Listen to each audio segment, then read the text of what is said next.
Hai Sobat Asmara Loka, setelah kemarin kita membahas tentang nutrisi untuk tanaman, kali ini kita akan membahas lagi tentang tanaman hias aglonema. Saya punya jenis aglonema lagi sini. Lumayan, udah lama nggak keurus karena kesibukan sehari-hari. Dan malah daun aglonemanya udah ada yang kering juga, dan juga udah tumbuh anakan ya. Ini saya lihat ada beberapa anakan, rencananya mau dipisah pot aja biar tumbuhnya bagus dan rapi. Nah, gimana teknik memindahkan potnya? Yuk simak videonya. Langsung aja kita bongkar medianya sambil kita cek kesehatan akarnya. Nah, alhamdulillah ya, akarnya bagus banget, karena memang aglonema legacy ini termasuk jenis yang lumayan bandel, nggak perlu perawatan yang khusus. Terus kita pisahkan anakannya pakai pisau atau cutter yang udah disterilkan pakai alkohol ya. Hati-hati ya, jangan sampai motong bagian akar yang masih sehat. Untuk yang belum pernah cutting aglonema, usahakan cutting bonggol yang punya banyak akar ya. Jangan sampai ke bagian bonggol yang nggak ada akarnya, karena akan lebih sulit nanti pertumbuhannya. Nah, di sini kita dapat beberapa anakan ya. Ada 1, 2, 3, dan 4 anakan. Selanjutnya kita tanam ya. Ada beberapa langkah yang harus kita tahu ketika mau menanam kembali aglonema. Simak ya, videonya jangan di-skip. Untuk bagian daun yang udah kering, kita potong aja ya, biar lebih bagus kelihatannya. Terus kita cuci dulu akarnya ya, biar bersih. Setelah akarnya bersih, kita rendam dulu akarnya di larutan vitamin B1 untuk mengurangi stres tanaman akibat repotting. Di sini saya punya racikan vitamin B1 sendiri, tapi kalau nggak ada, bisa pakai B1 Liquinox yang banyak dijual di pasaran. Langsung campurkan seujung sendok vitamin B1, atau kalau pakai pipet, 3 tetes aja ke dalam 1 liter air. Bagaimana cara membuat larutan B1 sendiri? Nanti kita bahas di video selanjutnya ya.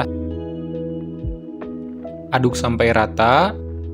Langsung aja rendam akar aglonemanya ke larutan B1 tadi, sekitar 10-15 menit aja ya.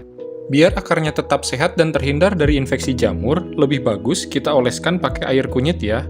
Tapi kalau nggak ada, boleh juga pakai antrakol atau betadine. Perlu kita tahu, kalau nggak setiap jamur itu bersifat merusak. Ada juga jamur yang bermanfaat bagi tanaman seperti mycorrhiza. Beberapa fungsi jamur mycorrhiza adalah melindungi akar dari mikroorganisme patogen, menaikkan kadar asam salisilat pada tanaman. Ini memicu induksi ketahanan tanaman terhadap penyakit. Nah, sambil menunggu olesan kunyitnya mengering, kita siapkan potnya ya. Di sini ada pot ukuran 12 yang lumayan tinggi. Tapi lubangnya terlalu sedikit, takutnya nanti banyak air menggenang di bagian dasar pot. Jadi supaya sistem drainasenya bagus, kita lubangi juga dasar potnya, bisa pakai bor atau solder ya. Tapi hati-hati, jangan sampai kena tangan. Kalau udah siap, masukkan akar pakis cacah ke dasar pot. Ini dilakukan supaya media dalam pot lebih poros. Kalau nggak ada, boleh pakai arang, pecahan genteng, atau styrofoam. Lalu masukkan aglonema dengan media tanamnya.